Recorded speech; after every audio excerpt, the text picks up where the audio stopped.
Good afternoon, everybody. Sorry, Zoom's having some nationwide technical issues here, and seeing people are loading in now, so wasn't quite cooperating. We apologize for any inconvenience that you may have had. Welcome to our Association Essentials series for this fine month of September. We're a few days away from the first day of fall, and definitely in the places I've been this week, it's suddenly feeling like fall a little bit. So be nice to get a break away from the heat. Was just in Vegas a couple weeks ago for the birth of grandchild number 4, and it was very hot the whole week we were down there. So hopefully they're cooling off too. I'm Michael Johnson, founder and CEO of the A2L Living Network of Companies, and proud to be your AES instructor most months. 2 more AESs coming up, and we've updated the date actually on that Insurance 101. That'll be on October 30th, the day before Halloween. Our slide at the end is updated. And then the last one of the year will be HOA Communication Best Practices on December the 4th.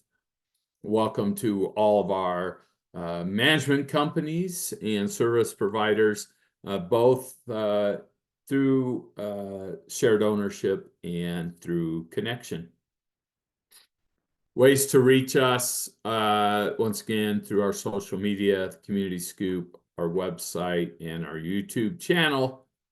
Or you can go to HOALiving.com, which is one of those options. You can select boards at the top, view classes and recordings, and you can see the recording of this fine topic today when it's posted, probably tomorrow, and all of our previous sessions as well. We want to begin with an exciting announcement of our Community Manager of the Month. And our Community Manager of the Month is from FCS Community Management in Northern Utah. It's Brady Pope. He was nominated for being knowledgeable, professional, helpful, polite, and just wonderful. And he's getting married in a month. So congratulations to Brady for all you do and the great work you do. If you have a community manager that you work with and would like to see recognized as Community Manager of the Month, please scan that QR code or go to our website and submit their information. Also, for our 25th anniversary celebration year, we're doing our board member of the month, and our board member of the month this month is, congratulations to Marilyn Weaver of Fields at Green Farm. Fields at Green Farm. This is what is said about Marilyn. She's first-time board member, elected last year. She created a newsletter for the community called The Fields Focus. Organizes social events such as luncheons, book clubs, mahjong. I think that's how you say it. I watch it and I can't do it. If it's beyond dominoes, I can't do it. Poker and more. Seeks ways to save the association money. Pitches in whenever possible, including adjusting and repairing sprinklers. So that is our board member of the month. And Marilyn, drop me a line. Let me know when you're playing poker and how much money to bring, and I will come join the club. All right, we are doing a service project in honor of our 25th anniversary celebration. There's still time. Today's the last day. We are attempting to do over 2,000 hygiene kits for Utah's Granite School District as part of our all-employee conference next week. We could still use some more. We have reached donations to get 2,000 kits done. We would love to do a couple hundred more. You can shop for the items on our Amazon list there on the one QR code or the corner QR code. Just give us money. Just send us cash money through Venmo, and we will buy the products directly. We appreciate everyone who's donated so far. All right, let's get to today's So exciting topic of association elections, what to know and how to prepare. Had so many thoughts going on when it comes to association elections and some of the nuances of this part of what we do here in the community association industry. What's the goal, right? The goal is finding the right candidates to lead your association after holding successful elections. And I would say successful elections are legal elections that can't be challenged, that are held according to the state laws and your governing documents. And I would say successful also means getting the right people. So, as with everything, our repeating record is, where do we begin? And so we got to go to the governing documents. Let's look at that hierarchy of governing documents, which reminds us of the hierarchy, the precedents from our federal and state laws and statutes on down. However, there are no federal laws that I would know of that would affect those who could serve on boards. I mean, you could say fair housing accommodations is a federal law. And if a board candidate is deaf and needs interpreters to serve on the board, sure, then that's a federal law that would affect our election process, as associations need to provide that for their ability. State laws, yeah, we'll look at some examples. There are in most states, if not in the condominium or community association statute specific, in the Nonprofit Corporate Act, there'll be information about eligibility and running for the board. Definitely, sometimes in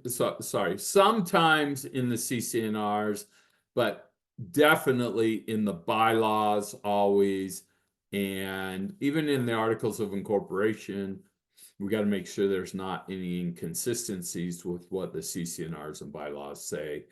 What are we talking about there? Very possible the CC&Rs could say there'll be a board of 7 members.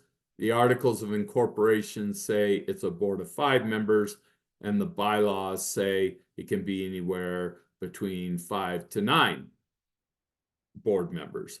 Okay, what do we do then? We have conflicting statutes. So CC&Rs say 7, articles say 5, bylaws say 5 to 9. This is when you would use the hierarchy.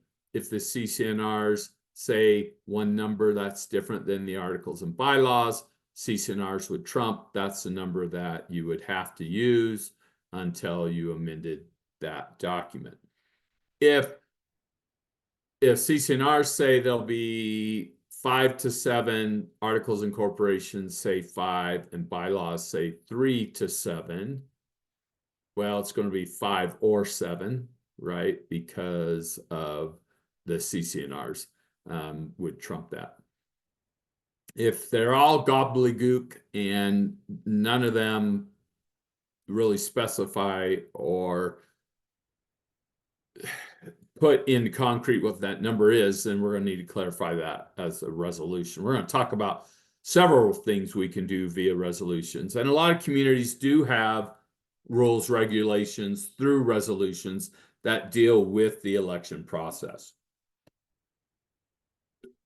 So we want to check the governing documents for these things, right? The number of board members, as I was just talking about, the length of terms, and any qualifications to serve on a board.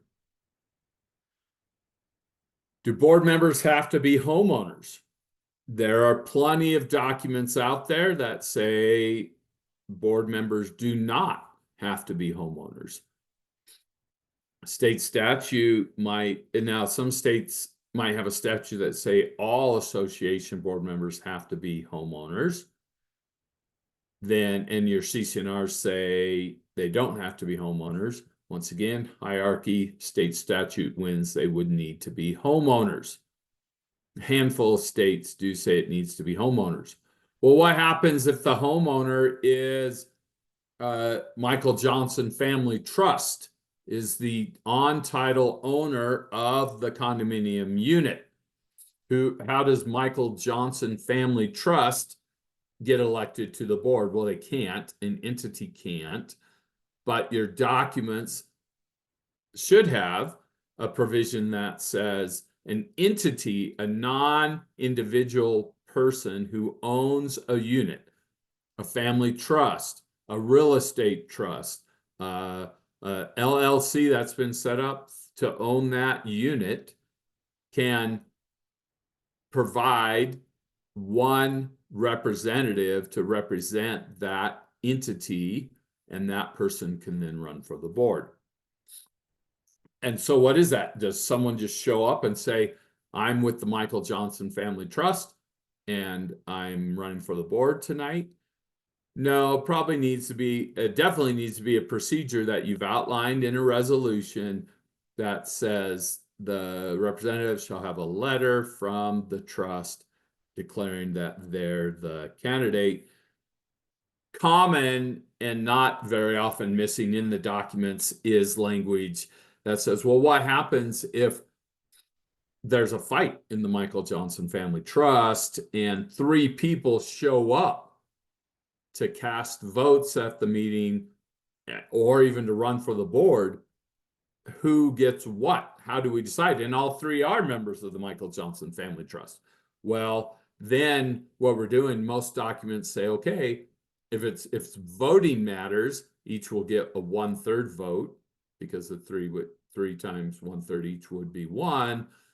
When it comes for running for the board, I haven't seen a lot of specific language, so that's something to consider for a resolution that deals with board member qualifications, is how put in ahead of time. You want to do it ahead of time to say, if multiple individuals representing an entity, an individual unit, want to run, only one can. They decide amongst themselves, blah, blah, blah. You figure that out with your corporate counsel and with your community management. Do board members have to live on site? Some CC&Rs say, okay, we want our board members to be here. And therefore, not only do you have to own the unit, you have to live in the complex over 50% of the time, or 1 day a month, whatever. You set those qualifications. I have seen those before. Do board members have to be in good standing? Are they disqualified to being on the board or running for the board if they're delinquent in their assessments, if they have ongoing violations? That is very common to see that kind of qualification. Can board members be on any other boards? I've heard about this. I've never seen it in the 25 years where it says, hey, you're on Girl Scouts of America district board, and therefore you can't be on any other boards. The association document saying that. I've never seen that. I have heard of it. Not really sure why that would be, but something to look out for. And then, can board members have a criminal record or felony? This came up in one of the states we practice in that caused new legislation to be enacted just last year. And a lot of times there's common language in the CC&Rs. Here's what came out on the left, bottom left, in Utah. It's a little blurry, but it says a director shall be, and I'm just going to look at the whole thing, not just highlighted, a natural person. Okay, so that's where it's saying Michael Johnson Family Trust cannot be the board member. It has to be Michael Johnson or a representative. Has to be 18 years old or older. This came from another state, and this is very common in nonprofit acts where they elected like an 8-year-old kid to be on the board. and the state said no. I don't even think it was in Utah, but this is common language that you'll see they have to be 18. The association's bylaws may prescribe other qualifications. So state laws saying, hey, look at your bylaws. There might be some important information there. This was some of the new language that came out, highlighted without limiting the qualifications an association prescribes above in the bylaws. An association may, through governing documents or the board's internal procedures, disqualify an individual from serving as a director because the individual A has been convicted of a felony or B is a sex offender. We had is in the news quite a bit in Utah where an HOA president was on the sex offender registry. There was nothing that prevented that. And then as the president, they had to go to the clubhouse and to the pool and to the playground, the common area, which is against the sex offender laws. And so this was tweaked a little bit by the legislature to say, look, it can be just, they can not be on the board if the governing documents or the board's internal procedures. Well, so the governing documents, remember, let's go back to our hierarchy and one too many. So all this is governing documents, right? So all this is governing documents, and the so the statute said in any of this, the CC&Rs, articles, bylaws, rules, regulations, resolutions. But what is this board internal operating procedures? Well, that's probably a resolution could be adopted. Some states require resolutions to be run through an ownership vetting process. And so the intent of saying board's internal procedures is the board could just say a memo and say no board members may serve or run for the board if they've been convicted of a felony or are a sex offender. The right box there has to do with qualifications of directors. This is from an association's bylaws, and it says the articles or bylaws may prescribe other qualifications for directors. So, and that actually, sorry, that actually looks like that's from a different state statute. Most states, through the Nonprofit Corporate Act or the specific Condominium or Community Association Act, are deferring to whatever's in the community's governing documents. So they all work together. Reminder, resolutions may enact rules and regulations or formalize other types of board decisions. Here's some other things to consider. I've never seen in the governing documents, CC&Rs, bylaws, articles, what happens if there's an election and there's a tie vote. If there's a tie vote, then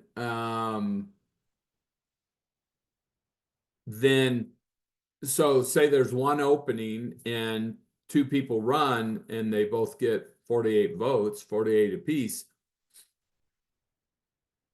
What do? Do you flip a coin? Do you draw straws, which is what you see cities do? Do you have a re-election? You like three candidates and they all get 33 votes apiece, and two get 34 and one gets 32, and do you drop off that third candidate, drop off the lowest vote getter, and then have a revote, another ballot? Most documents just don't say it. So if you're creating an election, board election, qualification type of resolution for your community, say this is how ties are going to be broken. Spell it out before you need it. Same thing. If there's and I see this in smaller communities, if there's 20 units and no one really wants to serve on the board, it's a board of 3. and there's two openings, and husband is nominated and no one else runs, and so the husband's spouse says, well, I'll do it. Two. Now we have two owners from the same one unit that now have two of the three board votes if that was to go through and they were to be elected. Some state statutes in the United States prevent that from happening. Others don't say anything. That means you would need to have it. And if your CC&Rs don't say anything about it, or bylaws or articles, then you need to put that in resolution. I highly recommend. It was a commercial owners association years ago, and similar situation, only about 20 commercial units and 3 members of the board. No one really wants to run. And 2 of the executives from one company, and we were actually holding the meeting in their conference room. It was there on site, the commercial. Of course, we normally say, don't hold meetings in people's homes, but in a business, maybe a little different. They were from the company that was hosting the meeting. And I actually stood up and I said, hey, think about this. If these 2 people were to get elected, they would have 2 of the 3 votes for all decisions. So whatever this one business wants, this one business is going to get for the next year if you were to elect these 2 people from the same company to the board. Did not make the company happy, but I got several private notes afterwards from the other businesses there saying, thanks for pointing that out. Someone else stepped up. The business still got one of the 3 board spots, but they were one of 3 instead of 2 of 3. Same thing with multiple people from same unit. So it doesn't have to be husband, wife. It can be any sort of relationship if it's 2 people on a title. For Michael Johnson Family Trust, and do we want 2 people from that same one unit?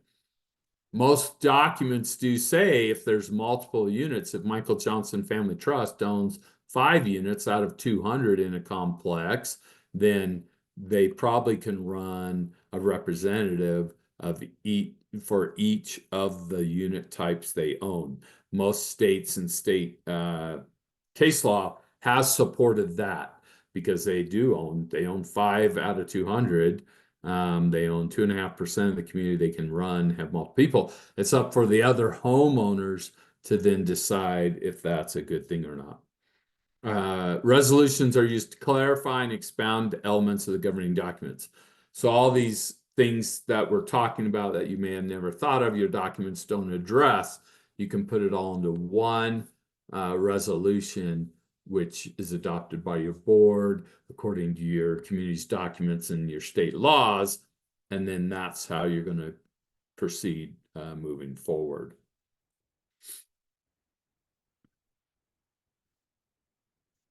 So and through resolutions, right, we talk about this in other education sessions, but there's 4 types: policy, administrative, special, and general. And there's the QR code. You can learn way more about all the different kinds of resolutions and how they work by watching that session. But this would be an administrative or procedural resolution. It's for internal operations, things like where board meetings will be held, the election procedures, and it's a step-by-step. Helps clarify elections, plans for board meetings, applications for use, whatever your administrative needs are. It's through an administrative resolution. All right, who should serve on boards? What are the 2 characteristics of serving on the board? Think about those. What if you're a board member and you're like, well, okay, I need more help and I need this kind of help. What does that help look like? Well, we need owners who understand the nature of their fiduciary duty. Holy heck, I can't even spell fiduciary. So how do I understand what it is? Well, simply, it's the responsibility to act in the best interest of the association, the entire association, maintaining increasing property value and the quality of life. The opposite of that, right? If I'm on a board, I'm not representing myself individually, or the individual owner. So I'm not representing just myself or my friend Susan down the street. I'm representing the entire community when I'm making decisions as a board member, not just myself, not just one particular person. And that's tough sometimes. The board must use sound business judgment, act in the best interest of the entire association, be responsive to needs and desires. Now, remember, needs are things that you have to have: insurance, utilities, things like that. Desires are, do we need to have a covered pool? Do we need to have the pool open and heated till the end of October? Do we need to restock the gardens, the flower beds annually? Those are desires, and there's a financial consequence. So be responsive is, well, price it out. Yeah, they want new annuals put into all the flower beds twice a year. They want one coming out of the winter and they want one for the heat later. Well, okay, here's the cost. But not just saying no, but needs are one thing different than desires. They should be familiar with all the governing documents, state statute, federal laws. We have our 101 series here on our YouTube channel. It's a great way to watch 3 or 4 hours of videos and learn their basics that they need to do. And I'll tell you what, I've been the chairperson of a board member education task force in the United States, actually for our whole international organization, on minimums, amounts of education that board members should have. The policy that came out recommends 2 hours. I mean, we had people fighting for 2 days of education, but you are volunteers. We want you to serve. We don't want it to be too heavy. But what's the state's role? And several states we do business in have already contacted us and said, hey, and this was coming down the line. That's why I say I updated the policy. Come talk to us about mandatory board member education. And so we'll see where that goes. We always try to keep it as least as obtrusive time-wise and financially as possible for you and your association.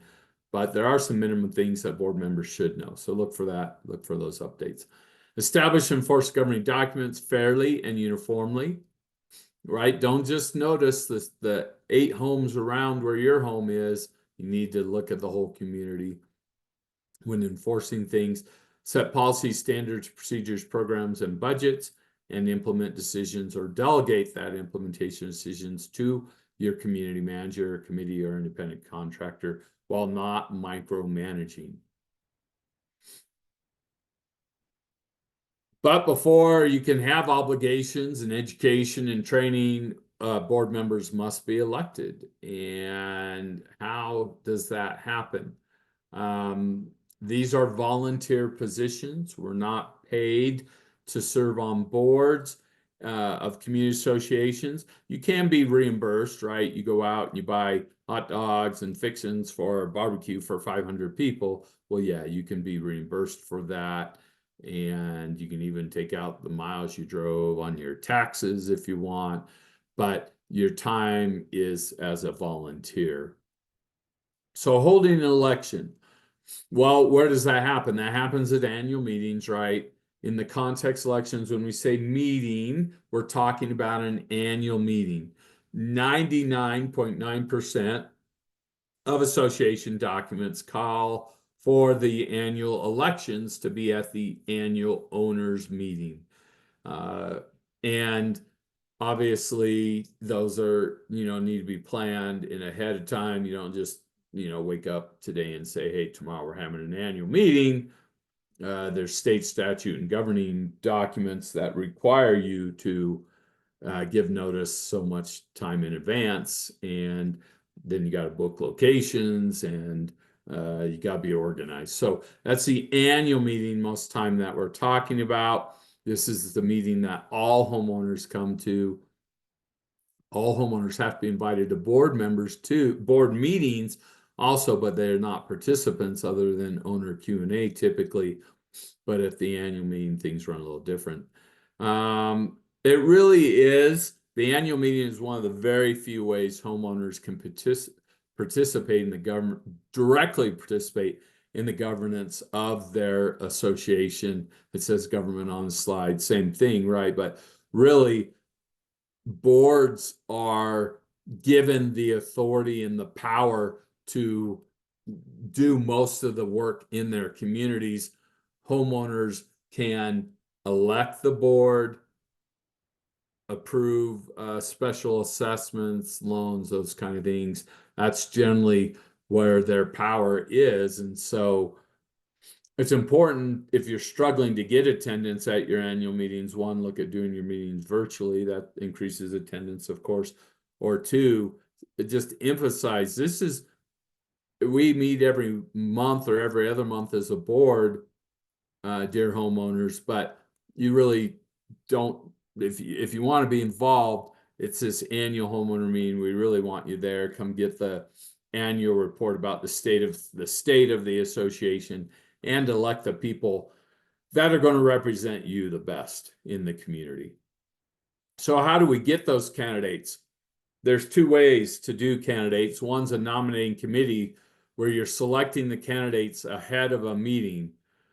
Sometimes you don't have a choice here. If your CC&Rs say, or the bylaws or state laws say that you will have a nomination committee and it will nominate a minimum of one candidate for every opening, you have to do that. You can't choose to not do something that's required in the CC&Rs or bylaws. So make sure that you are following that.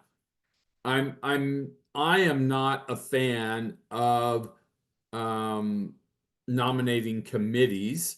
I think it should. I think what nominating committees end up doing is it's the insiders picking other insiders to continuously run the association. So typically I like a more open process, which then is floor nominations. And also this causes questions. Are we really getting the best candidates? Floor nominations, there's two ways to do that. One, live nominations at the meeting via submitted form. So in announcing in 30 days, we're going to hold our annual meeting on October 30th. And if you're interested in running for the board, please give us your name and in 200 words or less why you want to serve on the board, and send that to us by September 25th. And then by September 30th, we're going to send out that information to the community to review.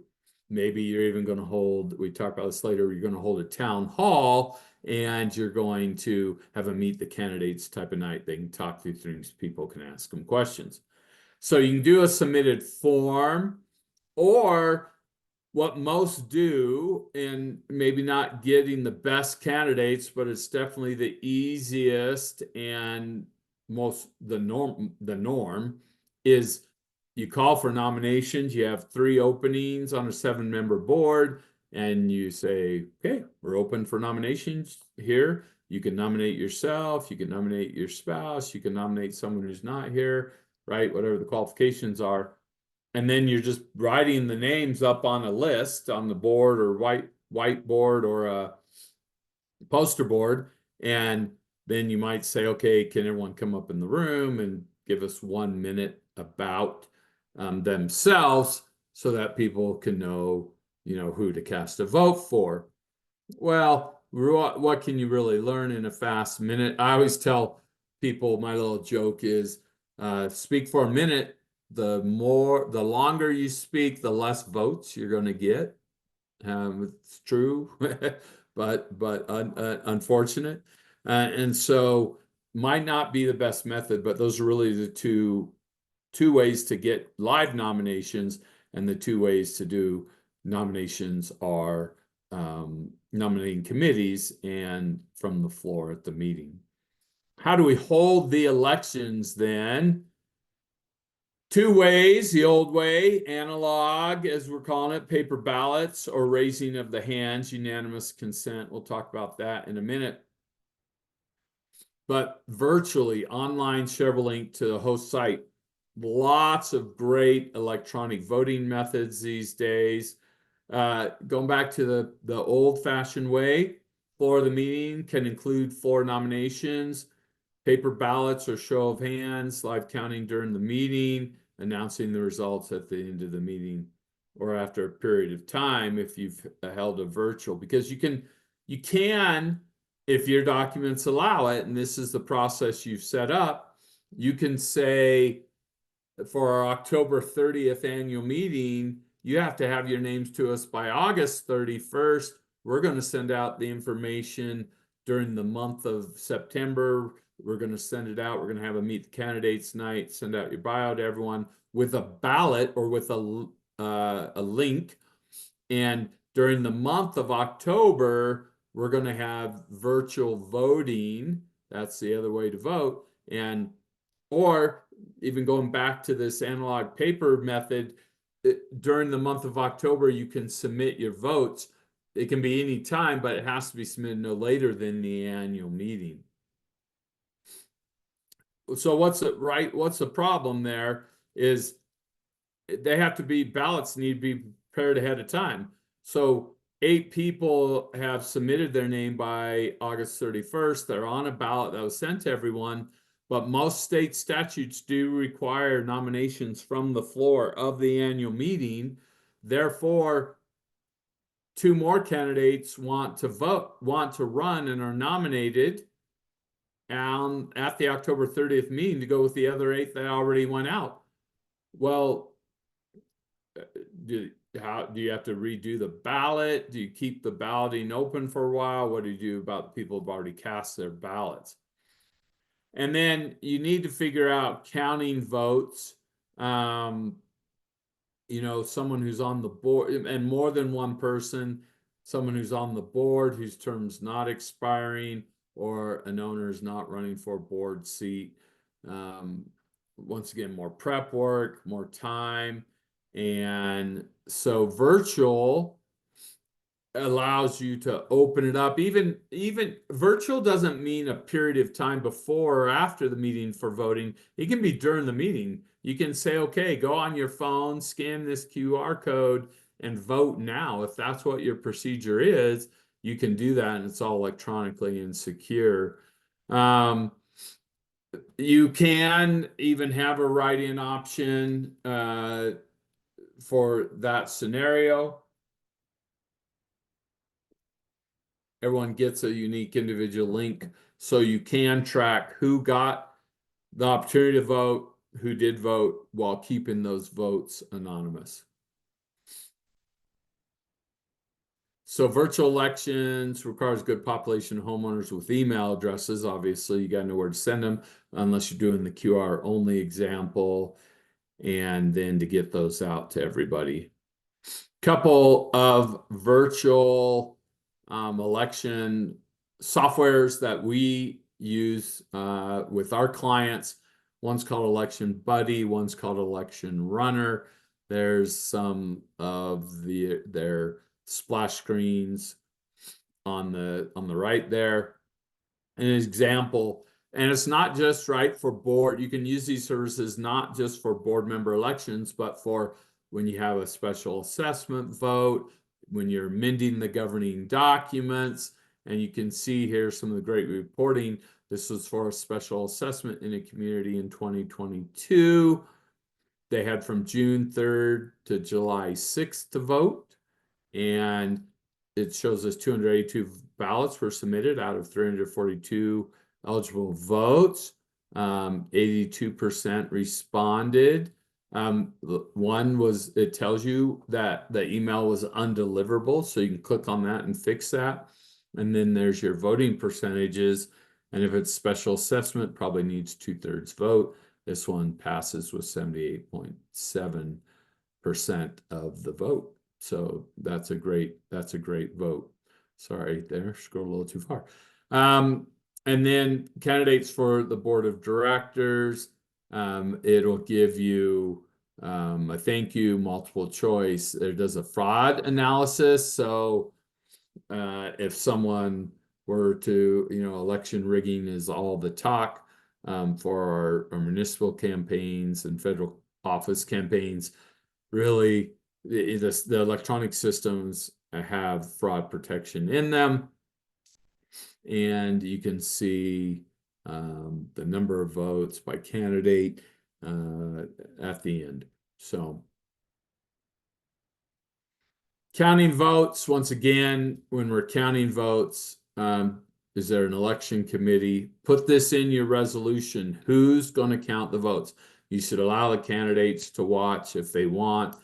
Some states require an accounting firm, right? California, you can't even do any of this yourselves. You have to use a third-party accounting firm or firm that handles elections specifically or management. But it just have multiple people watch the process. And what happens if there's only 3 people that run and there's only 3 positions on the board? Do an election by acclamation. So you say our candidates are Bob and Janet and Mary, and there's no other candidates, all in favor of these 3 taking the 3 spots, say aye. Everyone says aye. Any opposed, nay. And so no opposition, and then you've elected it. Just make notes in your minutes that nominations were open.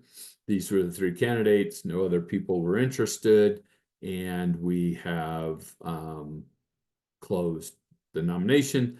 And by acclamation, unanimous vote, the 3 were put onto the board.